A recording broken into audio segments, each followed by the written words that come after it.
What's up, guys? Sawtooth Dave, back with the old school Sawtooth today. How y'all doing? All right, so I'm gonna mix this one up, do a little something different, I guess. Well, hey, it's the same old shit. Let's just face it. It's always, my videos are pretty much always the same. But I guess I'm gonna go on a little bit different because I was inspired by Scott from KC Blade Drip. He did his basically what he carries on a daily basis, EDC kind of rundown, what he carries, how he carries it, his mentality behind it, that sort of thing. So I figured I'd do something like that. I'm probably gonna throw it towards the end of the video, so you want to stick around and watch that. See, I think from the last Sunday, that video sucked, so I just deleted it. So I did my top 3 earlier this week, just for something to throw out there. You know, y'all can see something when I had time. It wasn't super lot thought going in that video or nothing, but I just did a quick top 3. I was inspired kind of by Pistol Pete and Scab and everybody else that did that top 3, top 5, whatever the, you know, it kind of morphs. People did their own thing on it, but the EDC thing kind of seemed interesting to me, what Scott did on his, and it seems like, I don't know, for whatever reason, it's a dude that I kind of respect his opinion, you know, like I don't know him for anything, but like he's around the same age I am. Actually, I think I heard that he's the same birth year as I am, so we're pretty much the same age. So I guess similarities in thoughts or whatever, I don't know, whatever the case may be. Like, but I just kindred spirit. How about that? All right. Fuck it, let's do that now. Why not, right? Who gives a shit? All right, so knife wise, why I carry what I carry, that sort of thing. We're all different in that regard, right? Like, generally speaking, I basically have 2 different jobs. One is the machinist that y'all know about. The other one is more or less medical related, mostly in 4-legged animals, but it's not, the requirements are completely different, right? So you kind of think about that like 2 separate roles. So most of the time when I go to the machine shop, I also do this in the morning or this in the afternoon or both. So it's basically essentially 2 different types of needs for your knife. So I always carry at least 1 big bruiser. So something like the Sawtooth or something like that. That's almost always primarily in my right pocket. And then I usually carry a backup of something. So for this particular circumstances, let's just use this one. So a 308 or a 804, I'm sorry. I'll get my shit straight in a second here. Something small, but essentially I turn backwards and stick in my pocket just like that. So this, if I'm on my body, you're on the outside looking in. So this blade's sitting on the inside of this pocket, so it can't come out. If it does, it's only coming out to the inside of that pocket, you know, that sort of thing. But usually I carry this, and then my wallet, this is just a minimalist wallet. So it basically in my pocket, I'm just going to drop this in the pocket. I don't use a pocket clip or nothing, just drop in the pocket, and then it's beside my wallet. I also carry my keys, something like this, depending on what vehicle I'm on. So obviously you can see the Road King in the background. I also got a Buell right here, and Hot Rod Charlie's over there. And then if I'm happening to be in the car that day, I get keys for it, I'll clip them on the end of this or whatever. So keys, same side, whatever else. You know, if I'm on the motorcycle, I keep tools and stuff in this one. So like this one has, I pop the bag out ready to go. And I keep a fixed blade in the bike. So this particular one, I try to keep something in there. So this is just a SIG, or a Hogue rather. I can't remember the model of this one. You can probably see it better than I can because I ain't got glasses on, which is another part of the EDC kit. I usually keep something fixed blade, a little more on the working side, and a little more on the don't give a shit if it gets stole side, for lack of a better term. Like, I don't want to put something like a custom handmade like I got me right now. So I want to put, like, this is a buddy of mine's maker here at Lowe's knives. I don't want to put something like his knife in that. So if someone happens to, if I forget to lock it, or someone happens to go by and grab it or something like that, it gets stolen, I won't be like, oh shit, I can't get another one. Like something like this, like it's easily replaceable. So this is something I leave in the bag. Like I leave in my saddlebags. I don't really think about it. I just know it's there. It's kind of like a tool. Like it's actually in my tool roll, which my tool roll is really more a tool bag, but shit I need in case I break down. Okay, that's more or less that's in there. What else? Oh yeah, so lights. Like this time of year, I don't really carry a light. They're usually in my vehicle, so I have one of them. Obviously that Road King's got another one of these little like thingamabobbers, whatever they're little small ones are. And then I usually have some various places, and I got like this. I think this is an Urban EDC supply. I can't remember what the name of this one is. And then I think this is a Surefire or Lens Light or one of them ones. You know, got various different lights. But like this time of year, I generally don't carry those because it's pretty much light here from 4:30ish in the morning to about 8 o'clock at night. Man, quite honestly, I'm not really out longer than that. That's pretty much my normal. Every now and then I might be out after 8, but I'm old, man. I'm almost 50, so like, you know, that I don't got no interest in going out, you know, drinking or anything like that. I don't drink, in case you didn't know.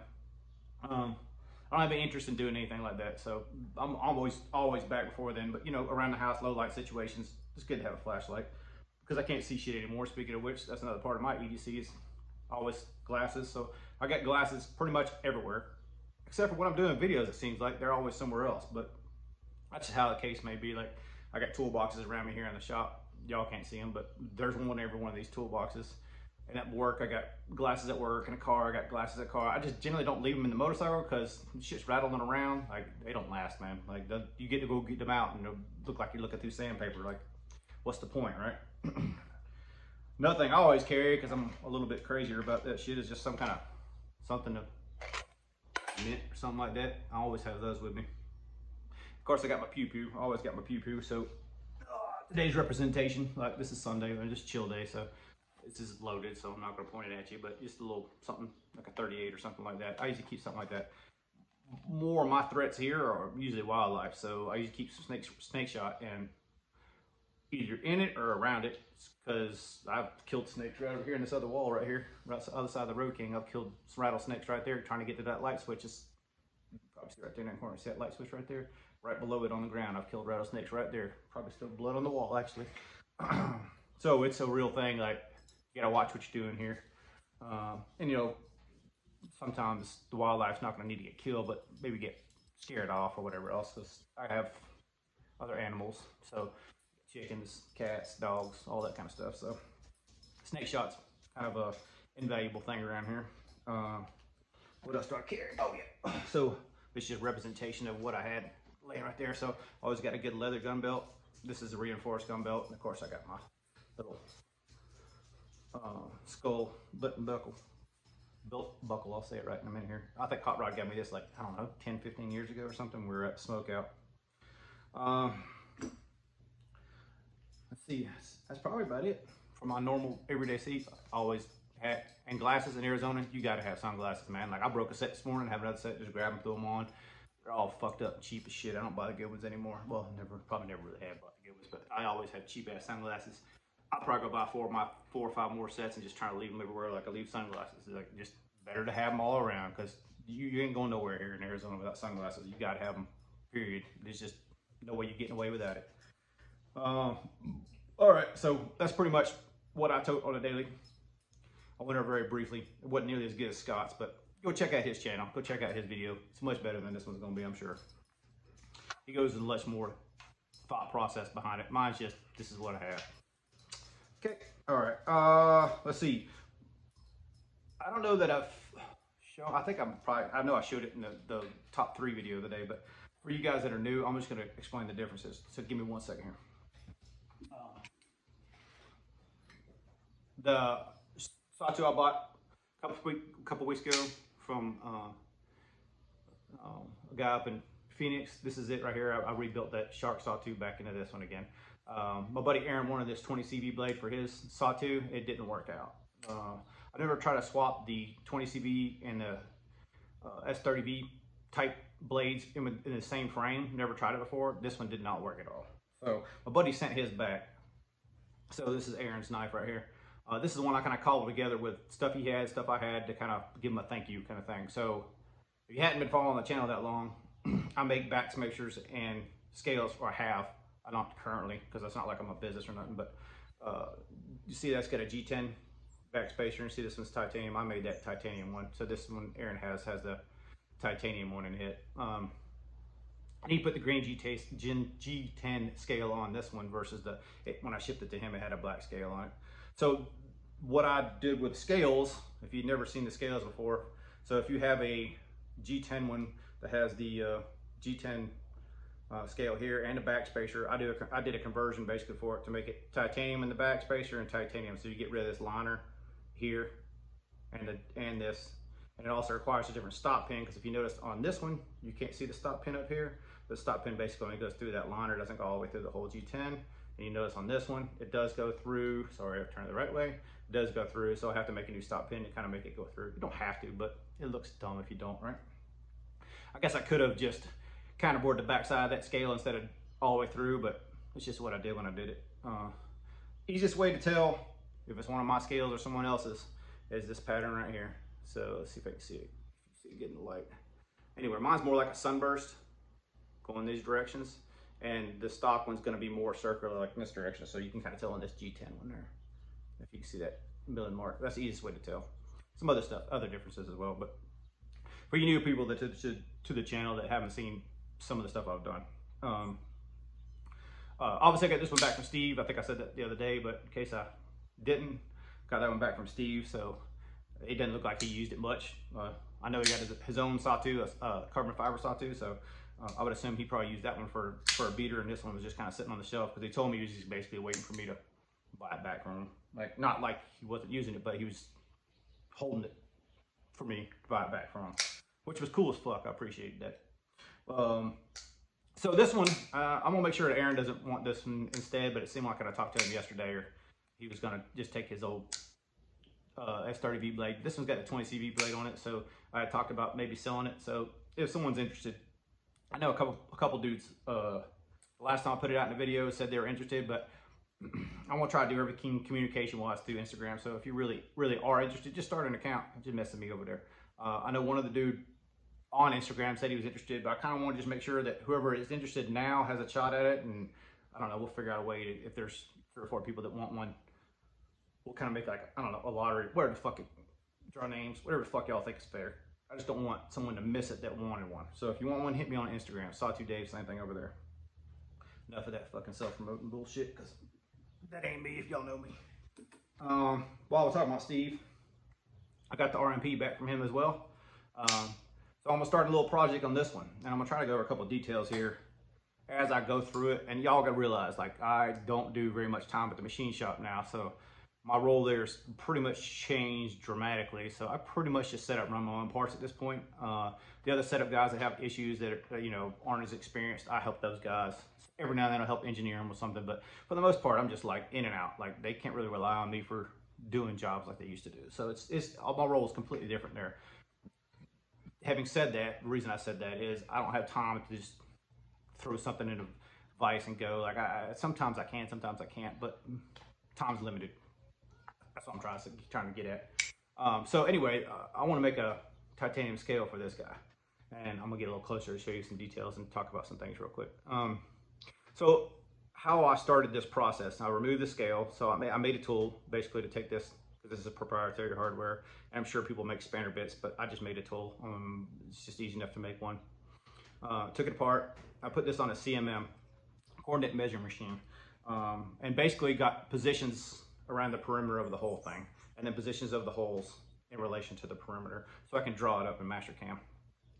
It's not necessarily the only way you can do it, it's just the way I did it. So I'm just explaining it basically in a basic way I can. I'm gonna try to see maybe if I can get in the shop, show you a couple different ways you could do it. We have a couple different machines that do it way easier than what I did. Some of them even reverse engineer it for you, but I'm trying to do it more or less the quickest, easiest way I can. So the difference between this scale and this side, if you notice on this back side right here, see how this side has this, I don't know, it'd be jipping if it was on a blade. It's pretty much useless. It doesn't do anything for you, for me anyhow. I don't know about maybe for you, but it doesn't do anything. So I could incorporate that into this, but I haven't got it drawn in right now. I basically just copied the exact replica of this G10 right now. Also, this one has a lanyard hole that doesn't line up with anything on the other side. So I guess now is the decision time. Do I put a hole in there, which I don't think I'm going to, and do I put that jimping thing on the backbone? I'm debating that, because from this angle, that's gonna look kind of funny, this side only having it, this side not having it. So I don't know, 50-50 on that. So if you got an opinion, let me know. If you have an RMP and you want to get rid of an RMP, I know a lot of people looking. Matter of fact, just hit me up. We'll figure it out. if you want to get rid of one. If you want a titanium scale for one, I don't know, hit me up. Maybe I can make a couple of them. I don't know. I'm going to try to make extra anyhow, because I know as soon as I find one for Steve, or Steve finds one for himself, then he's going to want a titanium scale too. He and I are a lot similar in like our style of knives, and our opinions of knives are very similar too. So good guy. I'm going to try to hook him up with a scale if I can. But yeah, I love this RMP. It's a cool size knife. And for anybody that don't know, like the choil on this one's huge. So you can get that 4-finger grip on this little guy. Most little knives I can't get a grip on. This guy I can, so it works out pretty well for me. I like this guy a lot. So that's a future project. So, you know, you got opinions or ideas, throw them my way, man. Like I haven't machined anything yet. But you know, I figured it just, last time I think I just showed you the scale when I made it for the Sawtooth or whatever I made before, ZT, whatever I was making scales for at the time. So I'm gonna try to take you through a little bit more of the process of it. So as of right now, I've got the positions of it off of the CMM, and I've got the rough drawing started in a Mastercam. And that's where we sit right now. So this coming week, I'm hoping to get the drawing finalized, like whether I put the jimping on the back of that spine or whatever you want to call it right there. Like I'm just going to try to have the drawing done and then kind of prep for what material I get. And I'll try to find the material and then prep the material and that sort of thing. See what we got, right? That's my process. So we'll slowly and surely try to get a scale out of it, and I'll show you when we get it. Yeah, I was going to say a minute ago, so that I started talking about it, but I forgot, got sidetracked, you know, saw something shiny, I guess. I won one of the raffles from Scab and Joe, the veteran raffle, and I'm looking forward to getting that K-bar.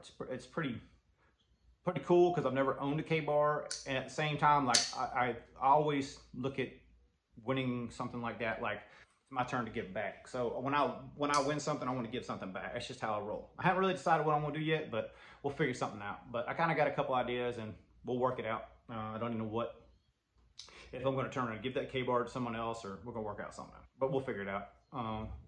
Other community, I got this Marauder H back from Matt. Matt wanted to borrow it. Matt's the dude that sold me that ZT a while back. Give me a bro deal on it. And I got this back. I love this knife. I'm glad to have it back. Cool ass knife. That knife, that 804, kind of sort of reminds me of this one. I got this one in from another buddy of mine. I'm not gonna mention names unless he wants to be mentioned. I didn't ask him beforehand, so I'm not gonna say anything about it, but this is a Direware Solo. The bad thing about this is there's some issues with it that he didn't even know, and this is his first experience with Direware. So I hate that he got a Direware with issues. The dude who sold it to him obviously didn't disclose any of the issues with him, or the fact that it was modded or anything like that. So he kind of got a bad taste in his mouth with the whole thing. I don't know whether he's actually interested in a Direware or not. You know, I never really gotten that much detail, but when I got this thing, the detent was horrible in it. I mean, horrible. So I knew right away, hey, somebody's been in this and done something, because this other Direware I got, this one here, is money. Like it's, you know, as far as, it's a big knife as far as the overall size and the weight and stuff, but it's as crispy as a detent of a flipper you can get. You know, this is one of my top 3s as far as fidget things. This is an action knife, and this one fits good because in those grooves, like basically you can put 3 fingers in there, and that 4th one kind of goes in the back. You know, like I'm kind of doing it slow so you can kind of see, but it more or less works because of that, right? So this one is weird because it's kind of in the middle for me. I'll go into more details of what's going on with the knife here in a second, but we'll just go ergos real quick. So, you know, if I'm lining up that 1st finger, 2nd finger, see this 3rd finger, it lines kind of like right up on that point. Like it doesn't kind of work. I can cram it in here. I don't know if you can tell how much I'm cramming, but I can kind of cram it in here, and all my fingers are getting kind of jammed together, or I can go on the outside, but either way, it doesn't feel good. And then if I go to this front choil, because the rest of this is kind of angling down, you're kind of up. So you see how my hand's got that 1 finger up? So you're in the way of everything you're cutting. So it's kind of weird, like the ergos don't work. So that's one of the first things I noticed. Also, if you're familiar with Direware, very few Direwares have black blades with polished spines. And you see how that's polished with the jimping being black underneath it. So I kind of knew right then someone's done something to this knife. And if you look kind of sort of at the tip, I'm just gonna guarantee, well, I'm not gonna guarantee, I'm gonna guess, sorry, the right words, that someone broke the tip and then reprofiled the whole thing. It's kind of what it looks like to me. It's kind of hard to see, but they did a good job on it. Like everything looks, it's like square and like 90 degrees that they did it to, but I think pretty sure that instead of the blade angle being like this, it was originally like that, more or less. They chipped the tip and then just kind of just ground it down to make it kind of work. Also, you can see it right there. So I'm pretty sure this was a flipper knife at one point. They deleted the flipper, and that's why that choil is in the position it is. So I'm probably going to modify this one. Not probably, I'm going to modify this one. It's just a matter of how much. But I already got the detamp much better, so it thumb flicks well. It doesn't just drop uncontrollably down to your finger. Finger flicks pretty decent. Not the most comfortable thumb studs, but it works. It's functional. I like it. I paid a bro price for it, so it's not like I'm butthurt at all about some of the stuff that's going on with it. I just want to make it back to a functioning knife that I enjoy carrying and using, that sort of thing. But it's also the first Solo I've owned, so it's kind of cool. Well, actually, Hot Rod said we owned a Solo before, but I don't remember it at all. Maybe it did. I don't know.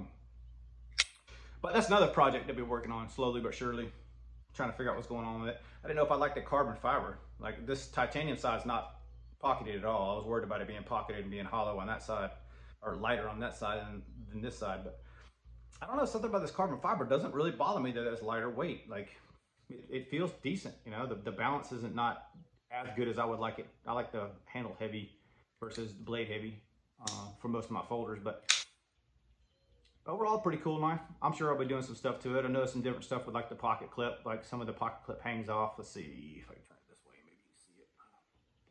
But anyway, this corner right here hangs below the frame, and then this is all sharp edges. They're not really chamfered. I'm gonna show you this up real quick. You see this one? See how the edges are nicely rounded off? There you go. See how it's rounded off and nice and good? This one's kind of sharp and not as well rounded. So like, there's differences in the builds.